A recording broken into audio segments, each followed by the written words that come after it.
Welcome to NeuroNoodle's Neurofeedback and Neuropsychology podcast featuring tech legend Jake Gunkelman. He's the man who has read well over 500,000 brain scans, and Dr. Marie Swingle, author of iMinds.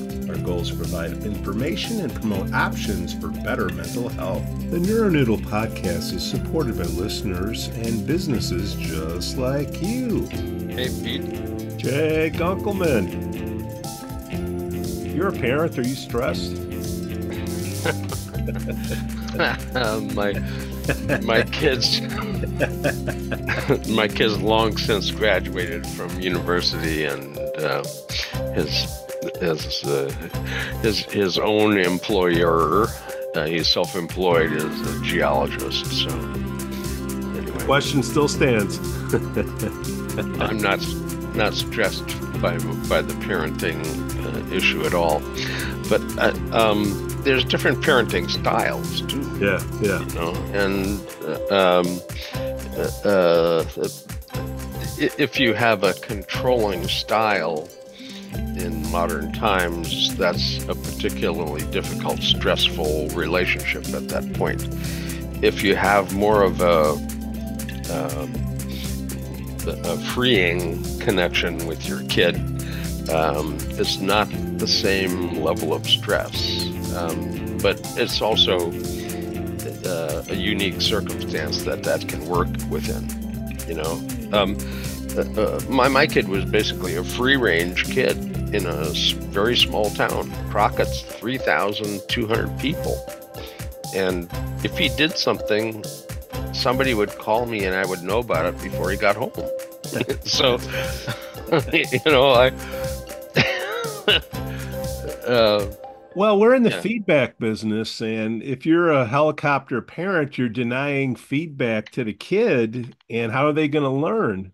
I mean, you can tell them, but that's not feedback. no, and learning is Yeah. a personal experience, not something that's handed off, you know? Right.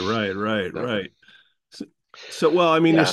there's certain boundaries, I guess, or parameters, but you just have to, this is what happened to me at your age. We're in different times. I'm just letting you know. And if, you can make the choice, and I just don't want you blaming me for your bad choice. I gave you options, but ultimately you have to take responsibility for the choice. And I think that's one of the biggest things I think we can teach our kids, in my humble opinion.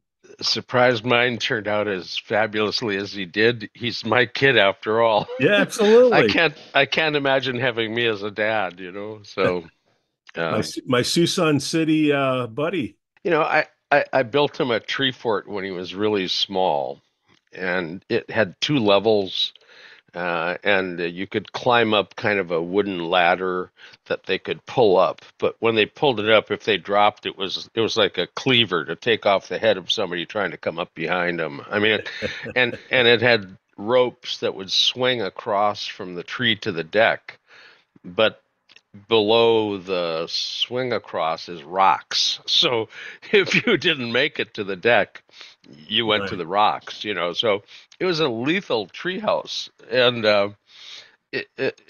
you know, and the tree had a wisteria vine in it that had, vines an inch and a half around, and it had been there 100 years, and the whole tree, 45, 50 feet up, was covered with the wisteria. And he was a little tiny kid at the time, and he got up into the treehouse and he started climbing up the vines. And my now many times ex-wife came in from work, and as she's walking up the sidewalk to get up to the steps to the front of the house, she hears a "Hi, Mom." She's looking around, she can't see him anywhere. Finally, she says, "Up here." She looks up. She's way the hell up in this tree. Anyway, I caught. Yay! So anyway, he learned vertical real quick when he was young, and and he does technical climbing, and still does at his age, which, it's a young person's sport, and he's beyond the normal age of a technical Right. climbing person, but he's still into it.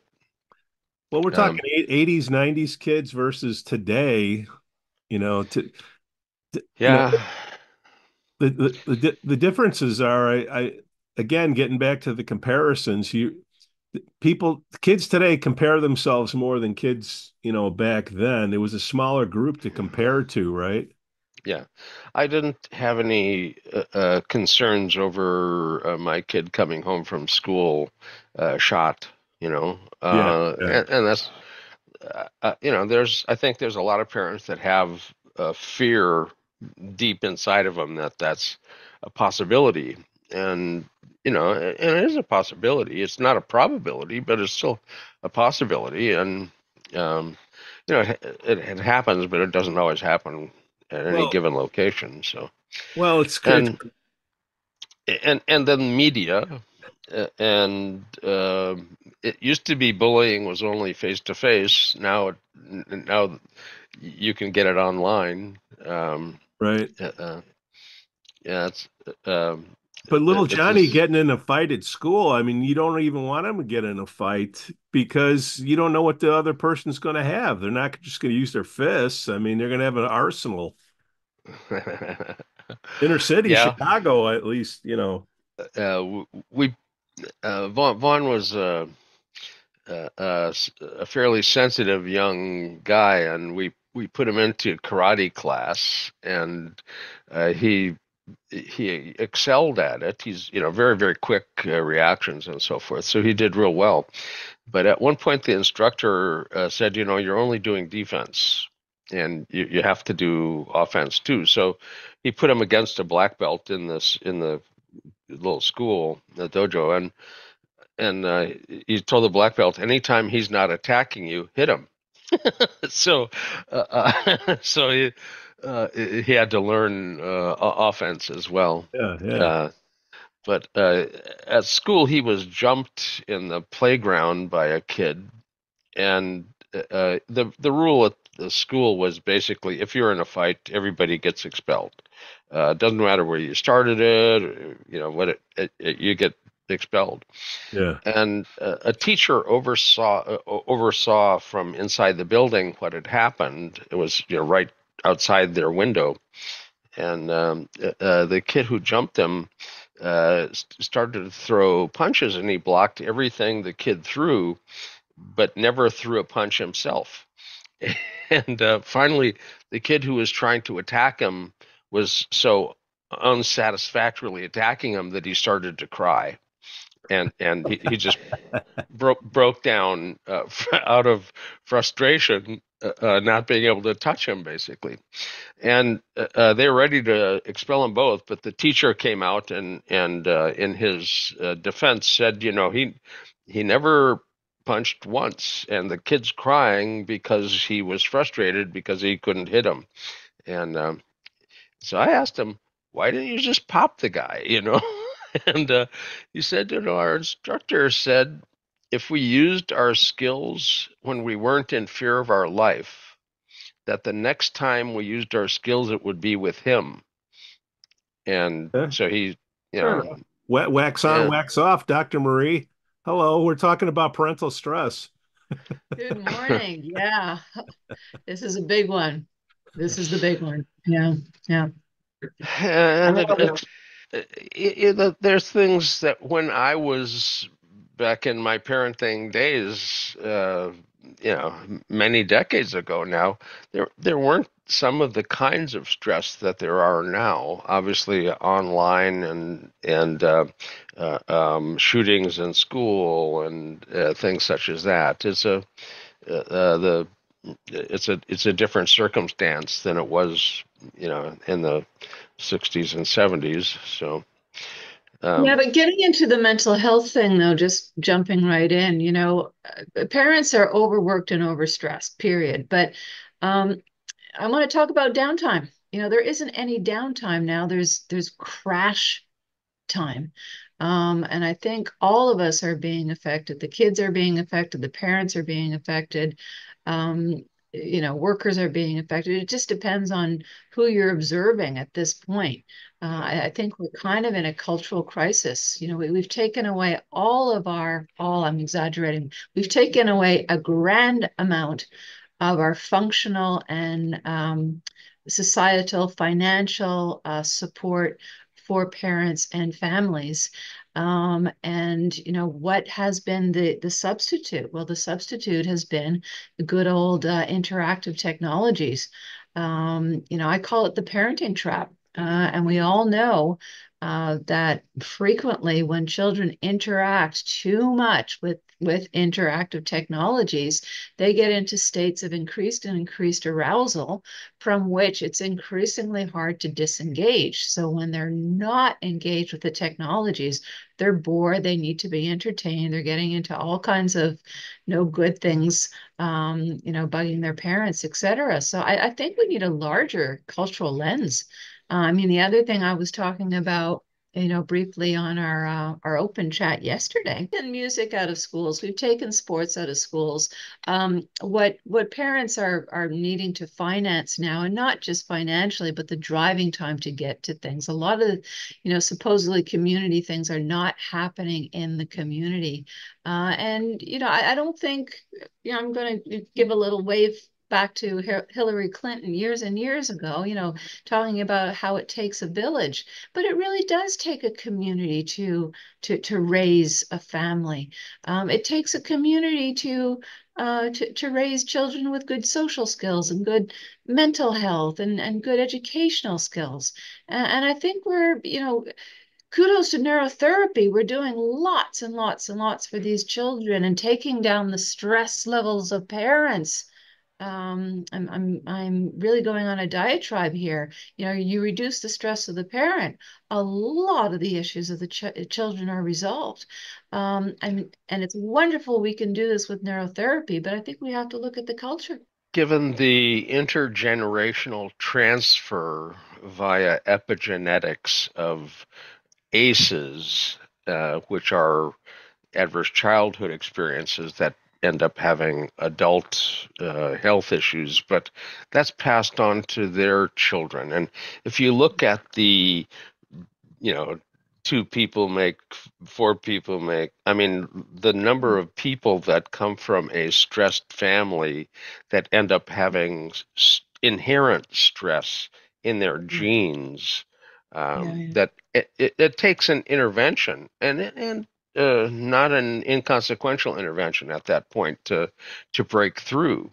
So intergenerational trauma, uh, personal trauma, because not everybody has to go back 3 generations to find the trauma. They can have it in front of them. So um, it's a societal problem, and obviously the Attorney General going. Uh, Parents are stressed. Uh, it's also that kids are stressed, and that stresses parents. And the and again, the fact that there's intergenerational Yeah. difficulties that are Just inherent. the loop. But one of the other things I really want to put on the table here is I also feel that children of the past, generation and a half, maybe even two, depending on how you count your generations, they're having less and less, and I would say insufficient exposure to experience that would develop resilience. Okay. I'm not saying throw your children to the lions, but in terms of the ability for the brain and the body to learn how to mitigate certain forms of stress, to explore boundaries, emotional, physical, etc., to create resilience. This is less and less and less.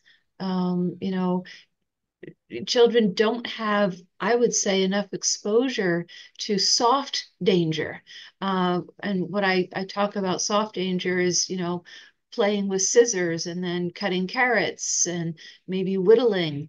So essentially, they know that the first time that they encounter a knife, they don't hurt themselves or they don't poke another child. Ha ha ha. This awareness of the boundaries of our tools, and I can say the same for emotionality. Pete, can I do a shameless plug? Oh, iMinds? Yeah, I mean it's all in here. Da, da, da. What You know, chapter? All of it them. weaves all the way through. It really weaves all the way through. And I think that's my point today. I think, Jay's talking about multi-generational trauma. He's talking about epigenetics, multi-generational. But, there's something else really, really going on. And I don't know. I mean, if you go back to the 1100s, people were exposed to all kinds of things. The past, in our living history, we have the First World War, we have the Second World War. That there's all kinds of extreme exposure to trauma historically, but there's something going on now where it's further and further embedded in our psyche, and I don't think we have the resilience. Okay, you bring up the theta beta ratio in that study. Can you refresh us on that? Kids were sleeping 2 hours less, but that was a while ago. Are they sleeping even less than that now?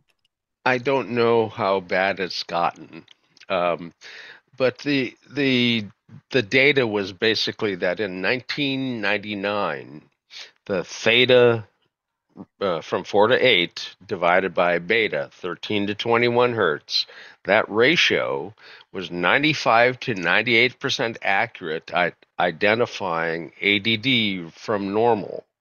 And that's essentially called an effect size, the ability to separate two curves from each other. And the effect size was about 1.4, which is an extremely good separation. But from 1999 and 2001, that data was approved by the FDA for the theta beta ratio being used diagnostically. And since then, it's failed. The problem is that now 2 hours less sleep per night as of a decade ago, and the studies that have calculated the theta beta ratio show that it's getting worse and worse and worse. The ability to separate the curves now, the effect size is between zero point 0.3 and zero point 0.4, which is they're overlap so badly you can't really separate. So it's become a meaningless metric. It's still people still ask to see it, but you can't use the 1999 standards for it. Yuri Kropotov collected data in 2006, I believe it was, and from 1999 to 2006, the ratio that was abnormal at age 7, 3 standard deviations out, was 5 for Lubar Monastra Linden's paper, and it was now 7 plus for Yuri's. So, and that isn't now, it was that's a data point on the way to what we've got now. So, and I Martijn want Arns to. did a very nice study on that, on the theta beta ratio meta analysis, showing its utility as degraded to flipping a coin gives you the better odds. So, Yeah. For all the practitioners out there, what I'm finding is the better measurement now is not the resting rate theta beta, it's the tasking theta beta. So essentially what you do is you take your baseline, child just looking into space, so to speak, and then you have them do, count backwards, do some reading, and then see what happens. That tends to be a marker that we find very, very informing. But I also want to throw alpha on the table. In terms of individuals that come in with, the diagnosis or, the symptom set associated with ADHD, seeing a lot of low alpha in places that it shouldn't be. And that's a metric that I find, again, quite reliable.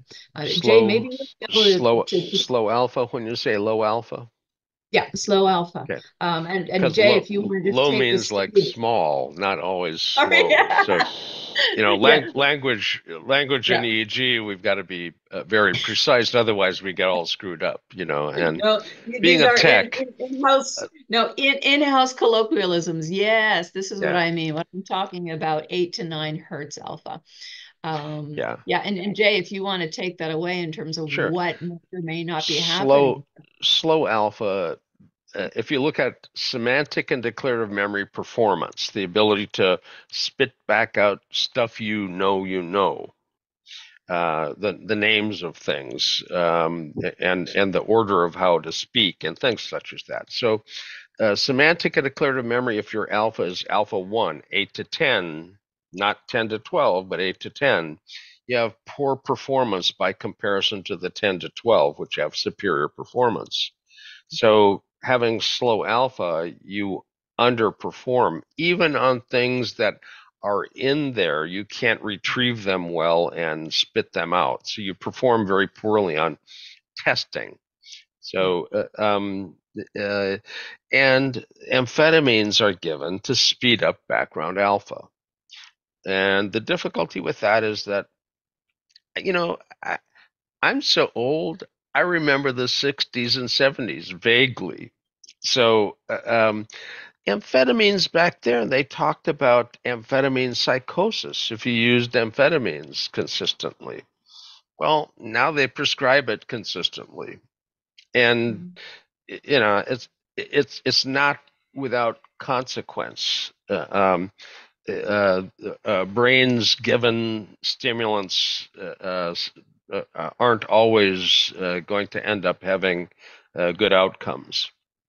Yeah. And the efficacy of it for better attention and hyperactivity and things such as that also wane over time. So they become ineffective over time. So it's the pharma approach to fixing ADD isn't exactly a good long-term strategy. I want to put a little cherry on top of that one. The other is, when we're talking about the stresses of parenting and the stress of children, one of the quote unquote side effects that you're going to get is anxiety. So you have this funny little catch 22 about potentially improving scholastic focus, but your trade-off is anxiety. Um, yeah, I mean, tough situations. The rules are different now. The rules are different, and this is where, I hate to say it, but you have the upper downer happening in pediatric pharmaceuticals now. Well, it's Yeah. about the parents, and the parents are comparing themselves to other parents. I believe that's what the Surgeon General was talking about. One of the things, it could be just the Yeah. stickers on the back of the car that shows what colleges your kids went to. Oh, I mean, it's beyond absurd. I mean, we always had the, keeping up with the Joneses. But yeah, the amount of stress that parents put themselves through. It used to be, the back to school having the right backpack or pencil case, but what parents do for birthdays now, I do not know how parents can afford nowadays to to have go through their cohort of 30 kids now that the classes are so big and finance not just their own child's or children's birthday parties, but what they need to do or present or give to all the other children. I mean, the commercialization of childhood is outrageous. Who am I to say? But I would say, stop playing the game. Just stop playing the game because where does it end? But I mean, what parent is going to go out there and say, yeah, for my child, please make a $5 donation to UNICEF instead of bringing a gift? That child is going to be in therapy for the rest of their lives, unless, the whole group uh, gets into it.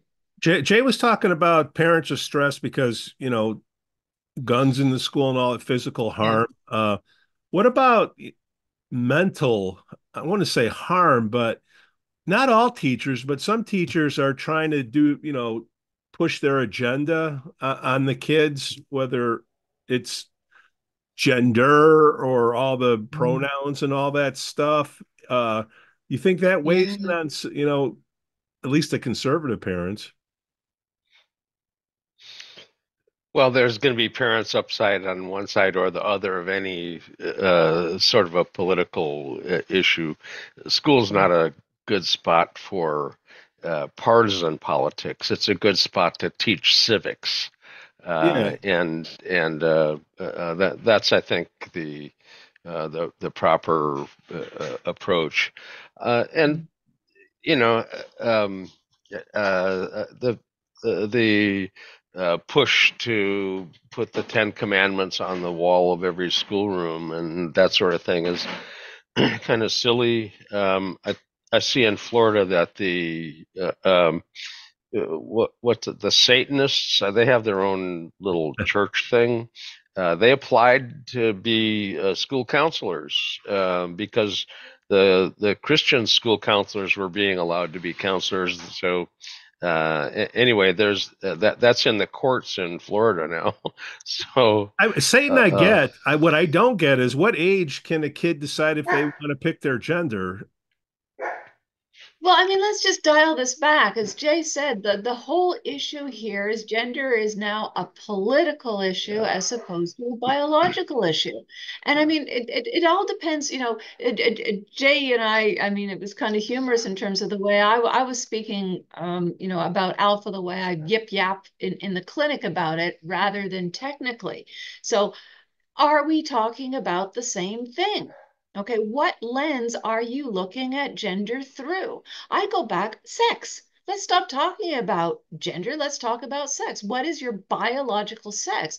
Meaning, how do you reproduce? How can you potentially reproduce? This has nothing to do once you reach sexual maturity, who you explore with or take to your bed. Okay, it has nothing to do with what colors you want to wear or whether you want to wear a skirt and high heels and lipstick or overalls. I think there's this massive confounding that is really, really screwing up the kids. The numbers in terms of, when people say they are born into the wrong body, are they born into the wrong clothing? Are they born in or the wrong clothing being imposed? Are they born into the wrong trajectory in terms of what parents and society expect? This is the difference, I think, between gender and biology, and it's completely confounded. And it's so easy to misconstrue anything that anybody yeah. says. And I Um, think people discover as opposed to choose, that it's a preference emerges as opposed to something being a specific choice. So, yeah, I'm just bringing I, up yeah. the stress as a parent. You're sending your kid off. yeah, Okay. Number one, you want them to be in a safe environment. You want them to learn. And politics do come into play, but at what age do you want to bring that stuff to the kids? Middle school, grade school, kindergarten, that would be Well, it stressful. also said what age is it appropriate to keep it from the parents? And I think conservative and liberal parents alike have a major issue this. When certain individuals in a position of authority within a school or a school board say that, in terms of the pronouns, it's unsafe for the child at home, like, whoa, that this should be a huge flashing light. If it's that unsafe for the child at home, this is not about a pronoun, right? So I think there's this fueling and this fueling and this fueling of these issues. Um, Also, I mean, let's just kind of look at things. We're not talking about a munchkin kind of exploring all kinds of things in terms of who they are. So I'm talking about, a toddler who's having behavior that we would tend culturally to impose on the gender that they were not assigned at birth. I mean, that's one thing. But, when you're getting a little bit older in terms of the permission to explore all aspects of your personality and your body before you make these huge decisions. And let's bring, the science back in rather than the politics. I mean, what are the numbers, in terms of a biological differentiation here, and why are the numbers growing so exponentially? Is it about our definitions? Is it about our cultural impositions? Why do so many children hate their bodies so much, right? What about school psychologists? What should be the? I've heard a lot of beefings. Yeah. Parents aren't notified if their kids are having issues. Like, where do you draw the line on that? I know not one size fits all, but these are just things that come up in school board meetings that I've heard. First of Yeah. all, not every Um, school has a psychologist. yeah. The school Social worker. counselor, school counselor, but it's the difficulty is that the student is the client and the student isn't of age to even give legal consent. So there's difficulties basically with the confidentiality of what's shared within a session isn't Yeah. necessarily held within session. So parents can be notified, and legally, if they're not notified, they end up having potential action against the school.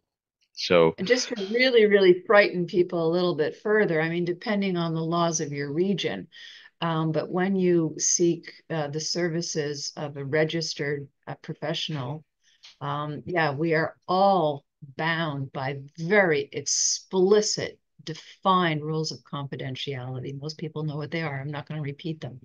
But in schools, there are individuals who do come from very specific professions, do have certain rules that they abide by, but there are also many individuals who essentially have teaching degrees and teaching licenses or diplomas who are in the role of counselors. So first of all, you want to ask who you're seeing and what they're bound by.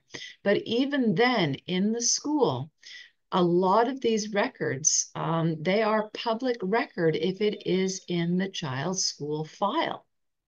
Okay. And this file can move ahead with the child from primary school to secondary school, high school, etc. Again, depending on the region. So I think be wary to a certain extent. I don't mind sharing. There are obviously many exceptions, so please don't, narrow me down or pigeonhole me. But I would say the sooner the parents or the family become involved, the better. Also, because then you can kind of see if the parents do have an antagonistic relationship with the child. You can get some a discount or verification of whether these are, standard parent-child growing pains through adolescence, or whether there really are some issues that this child needs help with, whether they even need protection from parents, right? But I think we do a huge disservice in terms of sometimes separating the parent from the child in terms of exploring some of the difficulties the parent is having. I would say majority of registered counselors and registered psychologists, when they meet with a minor. They go over all of these rules. They talk about the exceptions. They talk about when confidentiality should be broken. They talk about things where they say to the parents, I know you have a quote unquote right to know these things, but it isn't in your best interest. I will be able to help your child better if we don't get into the nitty gritty, and also if I'm not repeatedly reporting to you.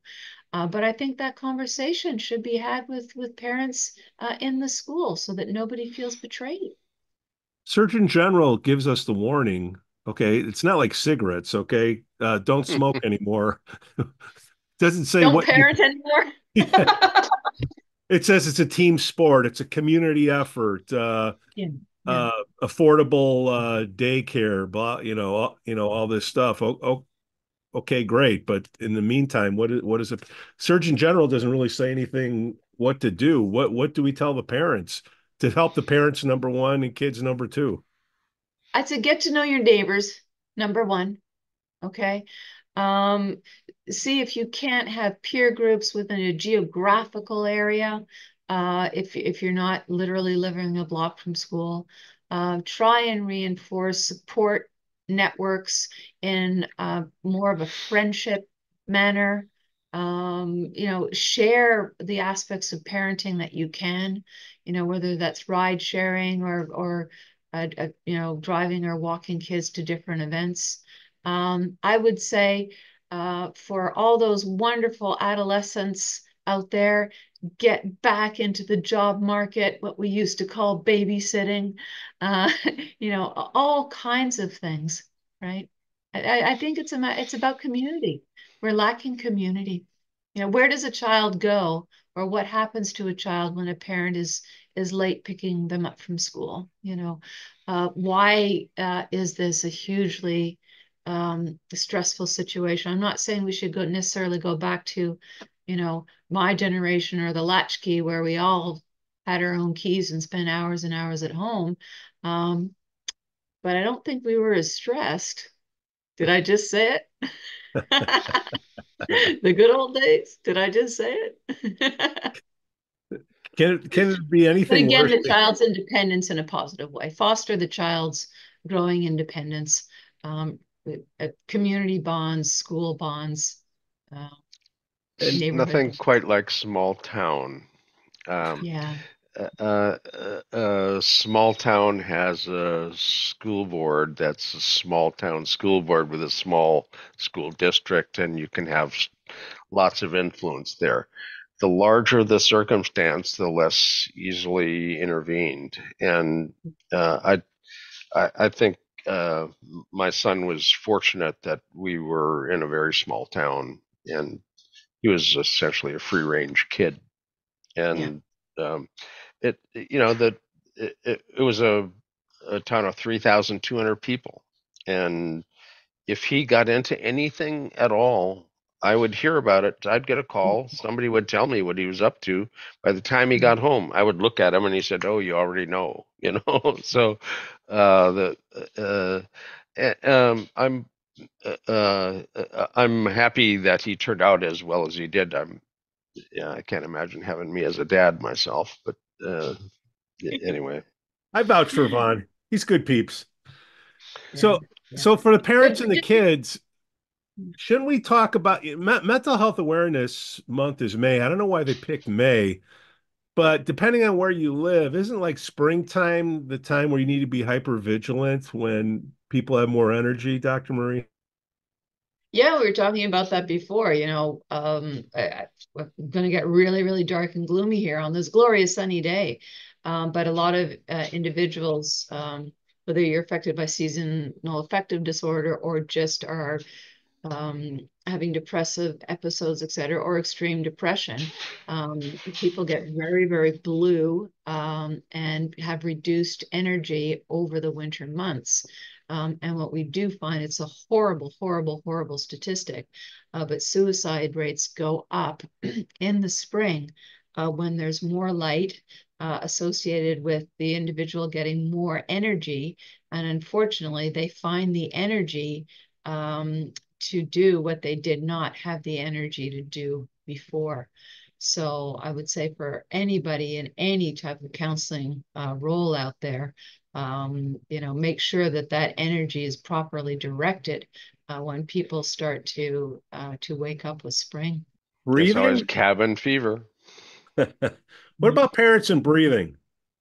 I, this is all the same What? stuff, the same cycle. Parents are stressed. Do parents know Yeah. how to breathe, or they just say, you know what, that's hooey.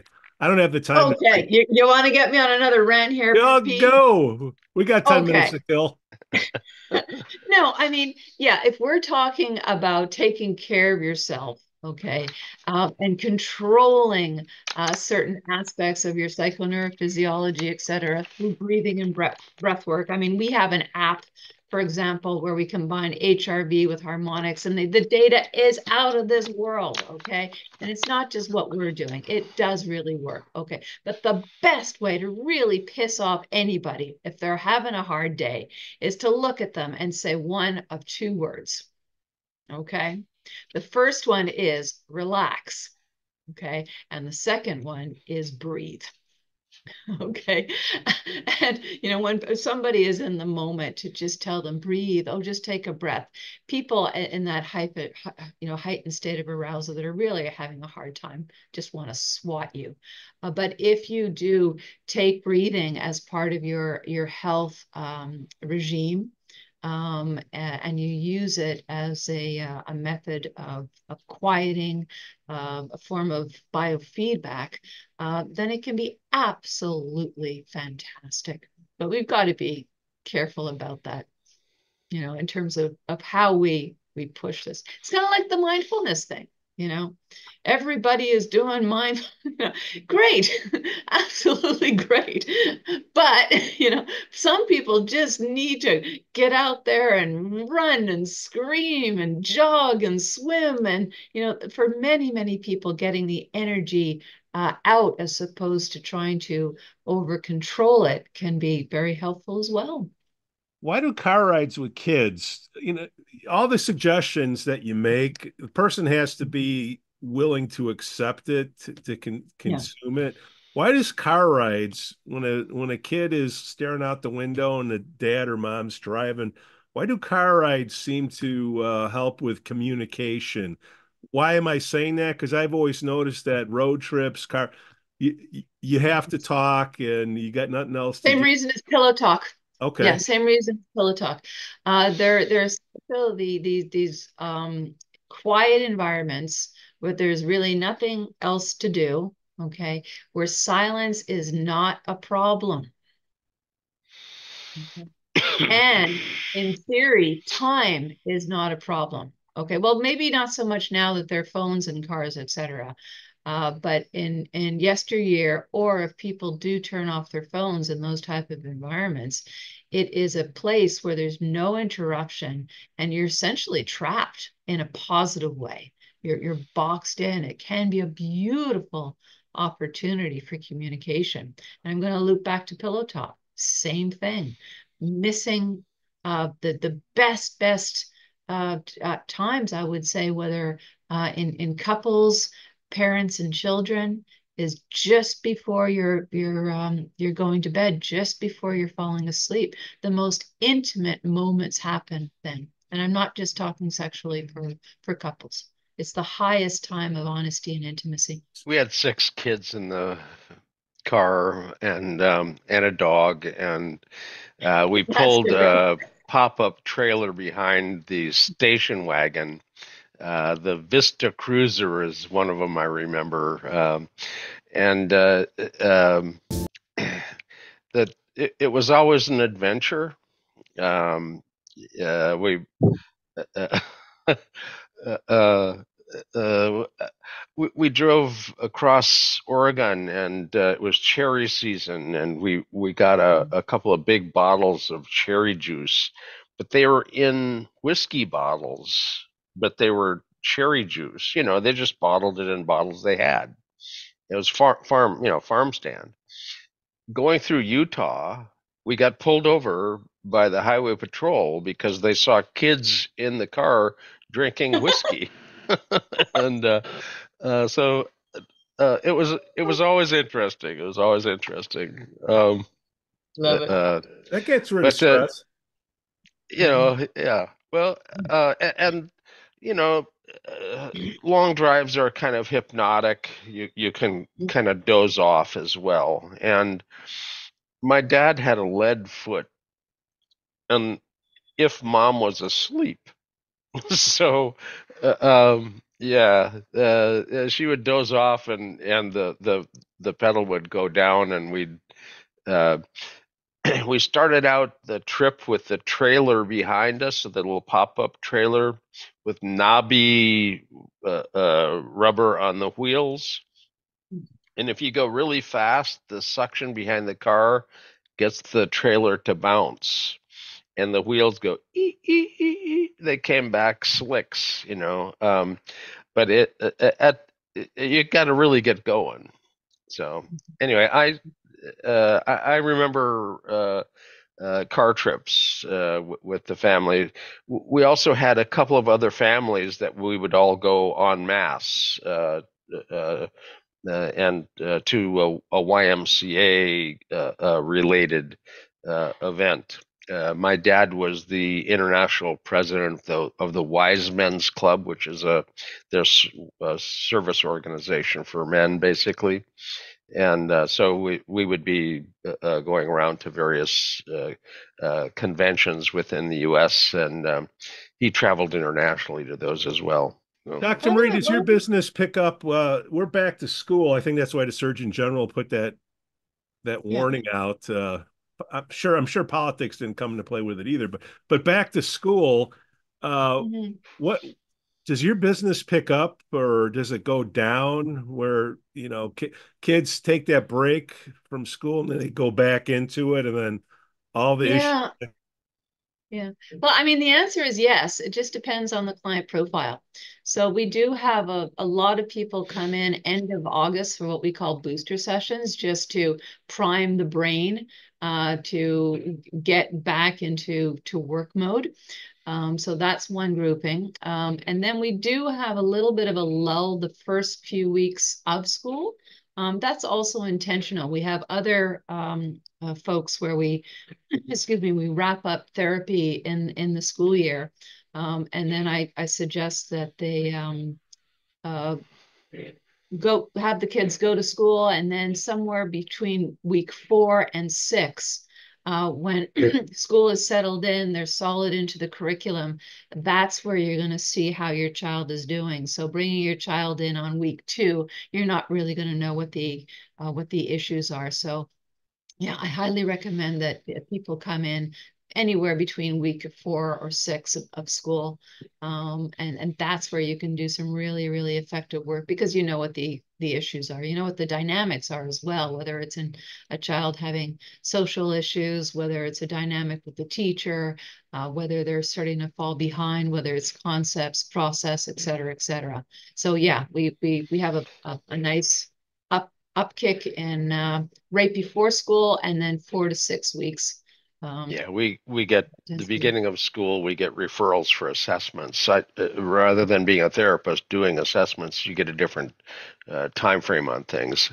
The school bumps kids out because they're having staring spells and they want to rule out seizures. There are kids who are having difficulty with language processing and they want to figure out whether there's a dyslexia issue. And although dyslexia is diagnosed behaviorally, there's actually genetics to it, and we see EEG features associated with it, and it can be remediated. So, but we see learning disabilities, nonverbal learning disabilities, um, occasionally assessments for autism spectrum related features.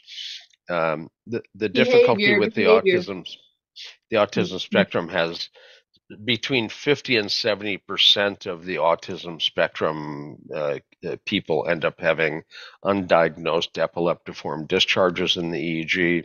If you get those stabilized, they improve dramatically. So, actually getting their EEGs looked at ends up with a positive intervention. Interestingly in neurology, if you show them an abnormal EEG, unless the patient's having a seizure, they likely are not going to prescribe an anticonvulsant. But when we see the epileptiform content in a psychiatric patient, we like to get the psychiatrist to prescribe the anticonvulsant. They're not having seizures, don't refer them to the neurologist. Give them an empirical trial on an anticonvulsant. We published an 85% positive clinical outcome for an empirical trial on an anticonvulsant when people have epileptiform content in their EEG and they're not an epileptic, they're not having seizures. We're not trying to get them diagnosed as epileptic. We're trying to get the proper medication match for them for their psychiatric presentation. And 85% positive outcome. How do you get those kind of numbers? Well, it's a perfect match. It's a lock and key. I mean, you see epileptiform content, you have to use an anticonvulsant. An antidepressant isn't going to do it. A stimulant's really a mistake. So actually looking at the EEG ends up being a great first step. Yeah, yeah. I want to kind of throw in the behavior as well. If you beginning of the school year, behavior on its own could be an issue, nothing to do with cognitive function.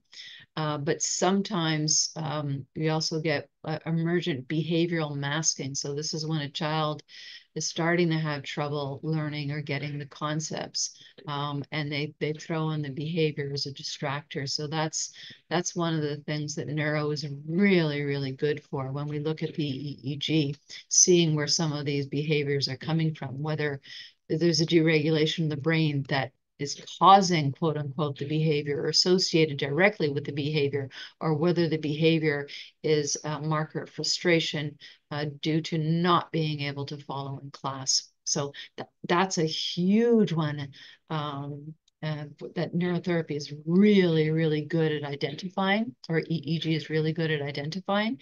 And the sooner you get those kids in, the better. Reminder to everybody, Wednesdays, 6 p.m. Central, 4 p.m. Pacific, 7 p.m. Eastern, we get the crazy eights together. We get 8 panelists together and we do a Q&A, and whoever shows up on YouTube to ask questions, we answer. Again, check with your primary care physician first, but who knows? You think we go on tangents here? Just wait till you see this Q&A. We talk about stuff in Q&A. If something kind of lingers that we didn't feel like we addressed enough, we talk about it here. One of the things we talked about was the Surgeon General saying parents are stressed. After we said no, duh, we said, hey, let's talk about it a little bit more here. So just, every Wednesday, hopefully every Wednesday, we get everybody together. We, of course, have Jay Gunkelman. We have Dr. Marie Swingle. We have Joshua Moore, John Meckrut, Dr. Andrew showed up. Who else did we have? John Meckrut. Santiago Brand. Santiago came in from Singapore. Joshua Moore. Joshua Moore from Washington. So if you're a panelist, you want to get involved, reach out to Pete at neuronoodle.com. If you're just somebody that wants to ask an anonymous... Oh, Joy. We forgot Joy. Can't forget Joy. Joy. Yeah. Joy. I got joy down in my heart. So if you're a panelist, reach out. We get about 9 together. And like I said, it's like an Irish dinner table. My wife's Irish. Whoever speaks the loudest, they're usually mostly the rightest, or gets their point across. But hopefully we're communicating in a way that is interesting to not only clinicians, but end users, everybody, in between. Jay, Dr. Murray, you got any comments? We've done about 6 of those Q&As so far. Yeah, no, I think we're hitting a flow. We're hitting a flow. And what I love about it is you just get different perspectives, which is fabulous. And also, I think we're really directly addressing some of the, shall I say, diversity issues in the field. And Sky. Whether it's about, the training, the equipment, the procedures. So yeah, it's a good chat. It's a good chat. And then Jay, you want to give a quick infomercial on Suisun City and your 75th birthday? I heard you got some nice product there. First of all, Yeah. I had these cobalt blue, about 60-degree angle crystal pieces made, Yeah. and then I had the gold lettering put on them for 2024 Suisun Summit. So the speakers get a cobalt blue memorabilia for the event, and there's plenty of them. There'll be some for the people do a raffle. All the money from the raffle goes to the students, and there'll be some of those, and some eye patches. They've got some tie-dye shirts, and there's all sorts of things. And I understand that the yacht club allows dogs in, and the only area that they don't allow them in is the kitchen.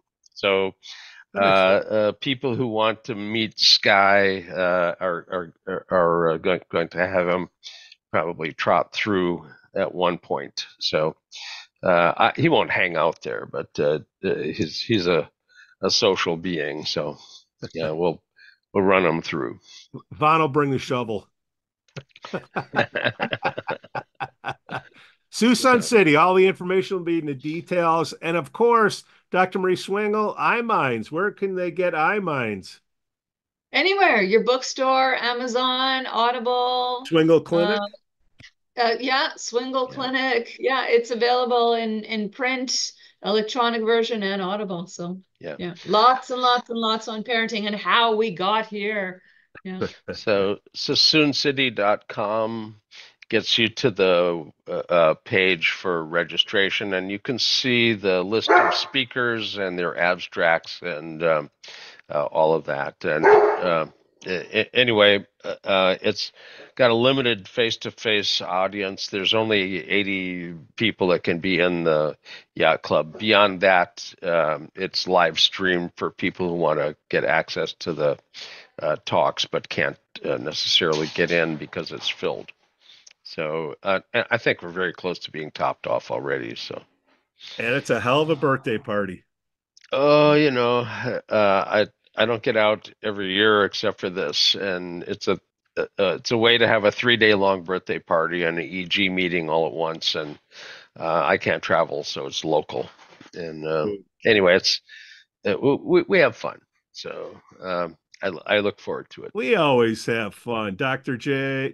Marie Swingle, Jay Gunkelman, have a great weekend, all. Let's take a breather. We worked a lot the last 12 hours here. Take care, all. Bye-bye. Bye-bye. Bye. The NeuroNoodle podcast is supported by listeners and businesses just like you.